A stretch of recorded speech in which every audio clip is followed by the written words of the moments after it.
धन्यवाद धन्यवाद धन्यवाद। पिता परमेश्वर का धन्यवाद करता हूँ प्रभु यीशु के नाम में। Hallelujah hallelujah. धन्यवाद धन्यवाद धन्यवाद धन्यवाद धन्यवाद। परमेश्वर पिता का धन्यवाद देता हूँ सुंदर समय के लिए जो उसने हमारे जीवन में दिया कि मैं एक बार फिर से परमेश्वर के वचन को आपके बीच में लेकर आ सका। परमेश्वर का धन्यवाद देता हूँ आगरा मसीह मंडली के इस लाइव फेसबुक पेज के लिए। आइए हम छोटी सी प्रार्थना करेंगे और परमेश्वर के वचन में चलेंगे। हमारे दयालु और अनुग्रहकारी परमेश्वर पिता, हम बड़े आनंद और बड़े धन्यवाद के साथ आपके चरणों में आते हैं। प्रभु आपको धन्यवाद देते हैं आपके प्रेम आपके अनुग्रह के लिए जो पिता मसीह यीशु में हम सबके जीवन के ऊपर बना रहा। और पिता इस समय जब हम तेरे वचन को प्रचार करते हैं पाकरू तो हमारी सहायता करना ताकि प्रभु हमारे मुँह से निकले हुए हर एक शब्द प्रभु आपको पसंद आए और इसके द्वारा जो तेरा वचन है सुनने वाले अपने आत्मिक जीवन में उन्नति करने पाए। प्रभु यीशु मसीह आपके पवित्र नाम से प्रार्थना मांगते हैं, आमीन। प्रभु का धन्यवाद करता हूँ एक बार फिर से। आज हम परमेश्वर के वचन में देखेंगे कि परमेश्वर ने अपने आप को मनुष्य के ऊपर किस तरह से प्रकट किया। जब हम उत्पत्ति उसका पहला अध्याय और उसके पहले पद को पढ़ते हैं तो वहाँ पर पवित्र परमेश्वर के बारे में कोई दावा नहीं करती है। बाइबल जो है वहाँ पर पवित्र परमेश्वर के बारे में कोई दावा नहीं करती है कि परमेश्वर है। उत्पत्ति 1:1। लेकिन परमेश्वर अपने उपस्थिति को अपने होने को कई प्रकार से मनुष्य के जीवन में अपने आप को प्रकट करता है। जैसे भजन संहिता 19 है, वो सृष्टि के द्वारा जिस सृष्टि को हम देखते हैं हर एक चीज़ का कोई ना कोई बनाने वाला होता है। तो इसी तरह से परमेश्वर ने भी सृष्टि को बनाया, सृष्टि को सृजा और हम उसके द्वारा ये जानने पाते हैं कि इस सृष्टि को बनाने वाला भी कोई है और वह है परमेश्वर। और रोमियो की किताब उसका पहला अध्याय हमें बताता है कि परमेश्वर का जो ज्ञान है, परमेश्वर हम पर जो अपने आप को प्रकट करता है, यदि हम रोमियो 1:20 को देखते हैं तो वहाँ पर लिखा हुआ है, क्योंकि अनदेखे गुण अर्थात उसकी सनातन सामर्थ्य और परमेश्वरत्व जगत की सृष्टि के समय से उसके कामों के द्वारा देखने में आते हैं, यहाँ तक कि वे निरुत्तर हैं। तो जगत की सृष्टि के समय से जो परमेश्वर के कार्य हैं उनके द्वारा हम जानने पाते हैं कि कोई है जो इस सृष्टि को बनाने वाला है और वो परमेश्वर है। और जब हम सृष्टि को देखते हैं तो हम निरुत्तर हो जाते हैं, फिर हमारे पास कोई प्रश्न नहीं बचता है कि परमेश्वर नहीं है। परमेश्वर है और वो अपने आप को सृष्टि के द्वारा मनुष्य पर प्रकट करता है। और परमेश्वर सृष्टि के द्वारा मनुष्य को अपना प्रकाशन देता है। यह सृष्टि परमेश्वर की सनातन सामर्थ्य उसके परमेश्वरत्व का ज्ञान मनुष्य को देती है। और हम देखते हैं कि इस तरह से परमेश्वर अपने आप को मनुष्य के जीवन में प्रकट करता है कि वो है। परमेश्वर अपने आप को प्रकट करता है। परमेश्वर के लोगों ने मान लिया था कि परमेश्वर है।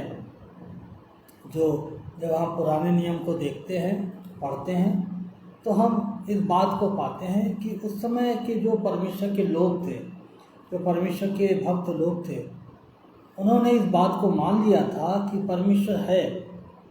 और जो जैकोबाइट लोग थे वो कहते थे कि परमेश्वर को प्रमाणित करने की कोई आवश्यकता नहीं है।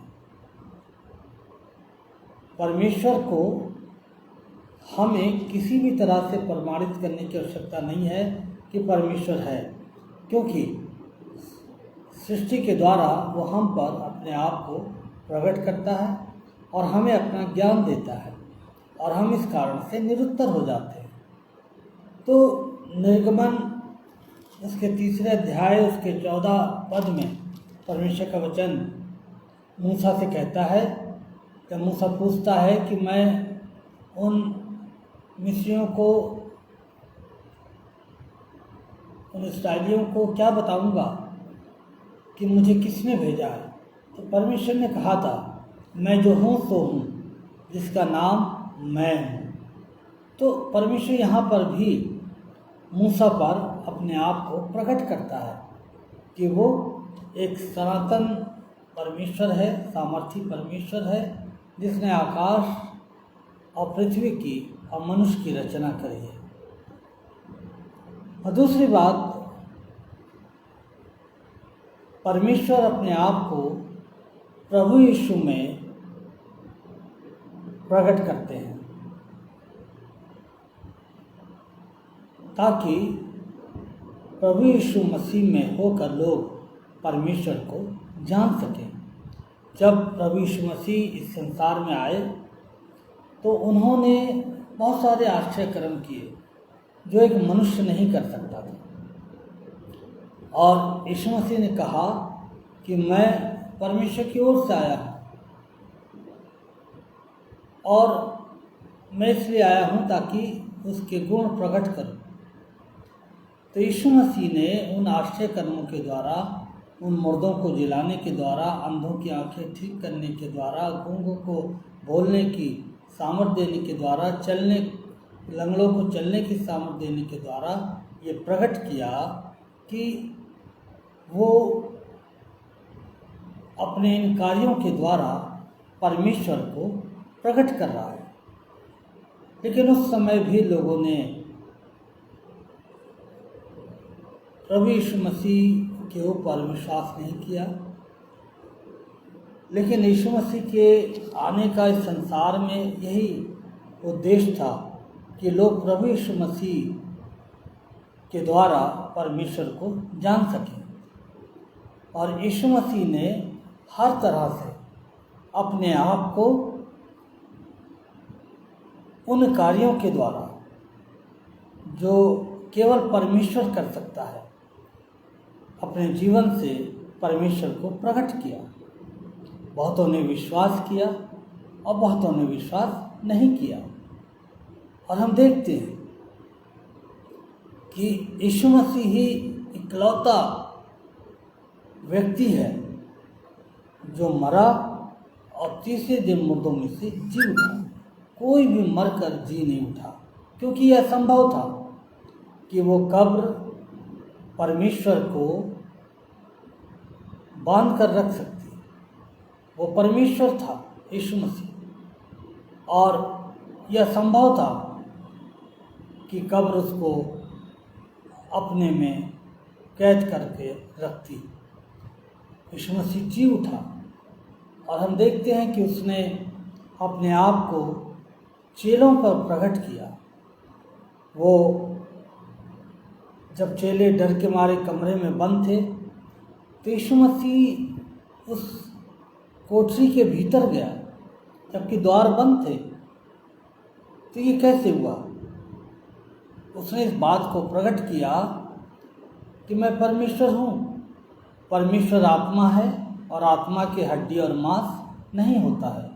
और यीशु मसीह ने वहाँ पर ये सिद्ध किया कि वो आत्मा है और वो परमेश्वर है। तो यहाँ पर हम देखते हैं कि यीशु मसीह के द्वारा परमेश्वर ने अपने आप को मनुष्यों पर प्रकट किया ताकि लोग परमेश्वर को जान सकें। इसी तरह से हमारे जीवन से और आपके जीवन से प्रभु यीशु मसीह को प्रकट होना चाहिए। जिस तरह से लोगों ने प्रभु यीशु मसीह के जीवन से परमेश्वर को जाना कि परमेश्वर कैसा है, परमेश्वर पवित्र है, सामर्थी है, सर्वव्यापी है।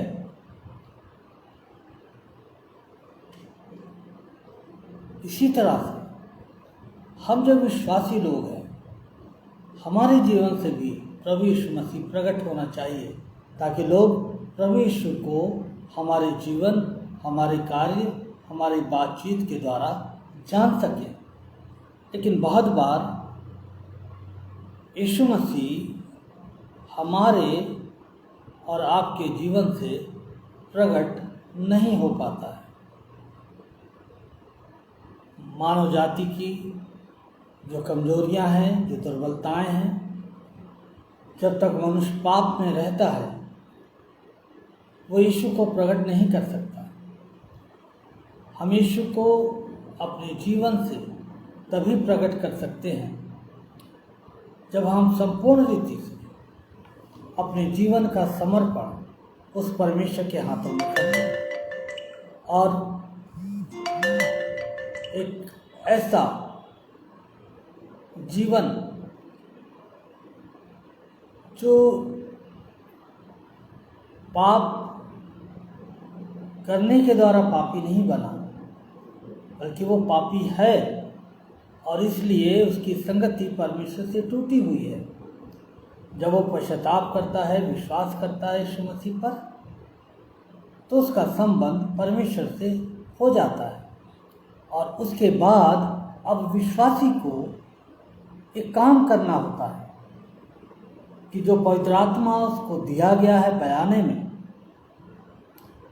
वो उसकी सहायता से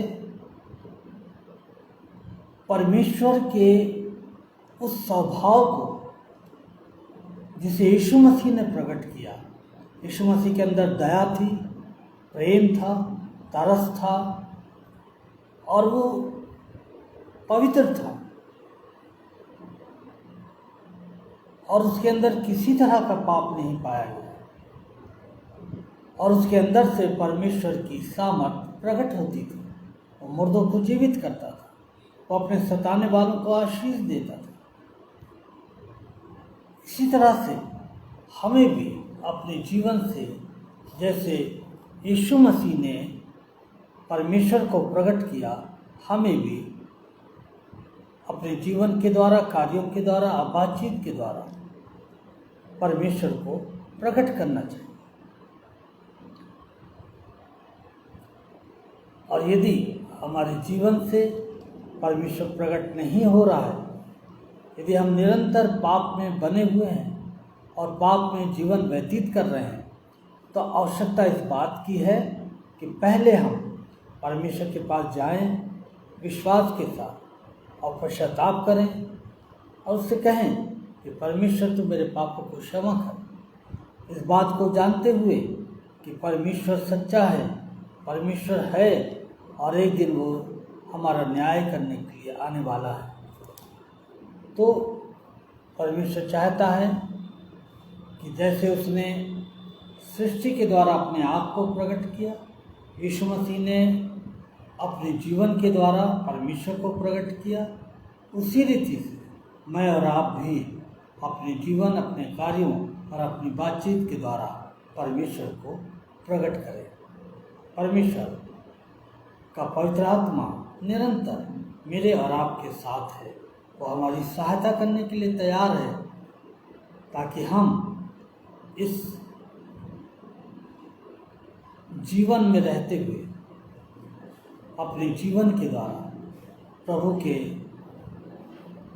प्रभु की महिमा कर सकें, प्रभु के स्वभाव को दूसरों के साथ प्रकट कर सकें, उनके साथ बांट सकें, उन्हें प्रेम करने के द्वारा, उन्हें क्षमा करने के द्वारा और एक पवित्र जीवन जीने के द्वारा हम यीशु मसीह को प्रकट कर सकें।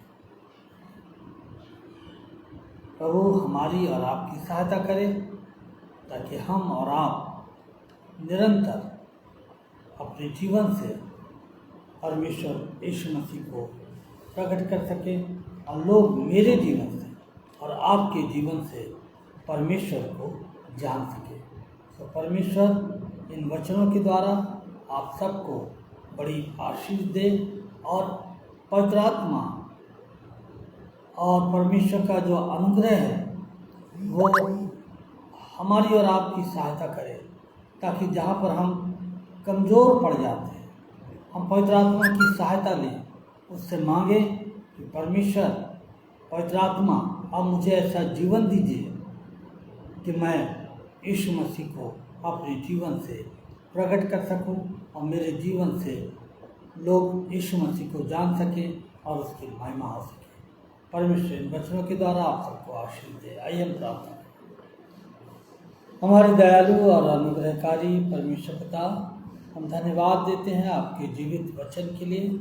आप पिता परमेश्वर, आपने अपने आप को इस सृष्टि के द्वारा हम पर प्रकट किया और धन्यवाद देते हैं आपके पुत्र अपने उद्धारकर्ता प्रभु यीशु मसीह के लिए, जिसने आप सनातन परमेश्वर को, जो पवित्र परमेश्वर है, जो सृष्टि को बनाने वाले हैं, जो मनुष्य को बनाने वाले हैं, उन्होंने अपने जीवन से परमेश्वर आपको प्रकट किया।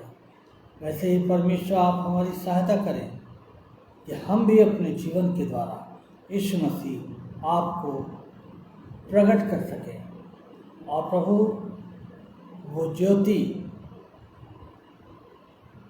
जो यीशु मसीह है, जो अंधकार में चमकती है, प्रभु हमें भी आप एक ज्योति बनाएं ताकि प्रभु हम भी इस अंधकार भरे संसार में प्रभु बहुतों के लिए रोशनी और उजाला बन सके और उन्हें परमेश्वर की नज़दीकी मिला सके। हमें एक पवित्र जीवन जीने में सहायता करें, जैसा आपका स्वभाव था उस स्वभाव में बढ़ने में आप हमारी सहायता करें। पिता, हम धन्यवाद देते हैं, आपने प्रार्थना को सुना है। हम प्रार्थना करते हैं अगर हम उसी मंडली के लिए, आपके सेवक के लिए, पास्टर अंकुर डेविड सर के लिए, बहन शबनम के लिए, प्रभु आप अपने दासों को बड़ी आशीष दें, जो प्रभु दिन और रात आपकी खिदमत में लगे रहते हैं। प्रभु आप इन्हें अच्छा स्वास्थ्य दें, जीवन और तंदुरुस्ती दें और पिता इनके परिवार के साथ हों, इनके बच्चों के साथ हों और प्रभु आपका अनुग्रह इनके साथ बना रहे। जितने लोग हमारे साथ जुड़े रहे प्रभु, बाद में जुड़ेंगे, उन सबको भी आप आशीष दें। यीशु मसीह आपके नाम से ये प्रार्थना हम पिता से मांगते हैं, आमीन। हालेलुया। अगले बुधवार को रात्रि 8 बजे प्रभु ने चाहा तो हम फिर से आपसे मुलाकात करेंगे नए संदेश के साथ। तब तक के लिए प्रभु आप सबको बड़ी आशीष दें।